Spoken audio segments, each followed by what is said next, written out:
Okay, ang anak naman ni na Aiko Melendez at Jo Marie Iliana na si Andre, walang keme na inaming crush niya si Andrea Brillantes at meron pang message para sa kanyang crush. Panoorin natin to. Ako kasi matagal ko ng crush si Bly. Uy, single siya. Nako. Kakapalang kayo ng kilig. Oo nga eh. Pero namit mo na siya personally. Yeah, Star Magic before. Pero friends kaya?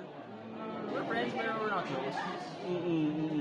Pero siya girlfriend material kung sakali. Ako basta crush siya. Ay, naku Bly.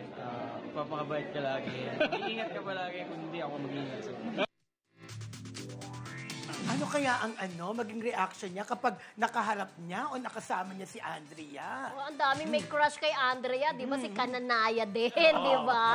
Gusto rin niya si Andrea Kasi Brillantes. maganda naman talaga si Andrea eh. Beautiful, di ba? Lalo na ngayon. Oo. At talagang parating na sa magiging big True, star. Lili, tama ka dyan. Oo. Na pinapanood ko yung senior high. Ay, grabe, wala akong masabi, magaling Papunta na siya talaga sa peak ng career niya talaga. In fairness. Oh, parang kilay ni Andre lang, papunta na rin dito sa kapal, di ba?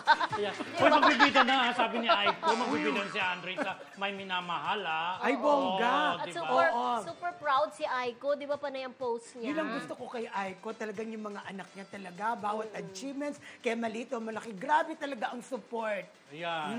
At saka si Andre Friendship, kasama rin sa serye ng, di ba, yung Rain in Spanya, pati sa Bukto kasama siya. Ay, bongga din ang career At sinabi niya. rin niya, friend, na hiwalay na sila yung pinagmamalaki niyang girlfriend na pinakilala ni Jo Marie. Ni Jo Marie. Oo, wala na sila noon? Fit na. Ay, bongga. Kaya pala very open siya sa pagsasabing crush niya si Andrea. Why not? Available ngayon si True, Andrea, Lili. At di saka ba? makakapokus siya sa kanyang papagandang career. Hoy, thank you.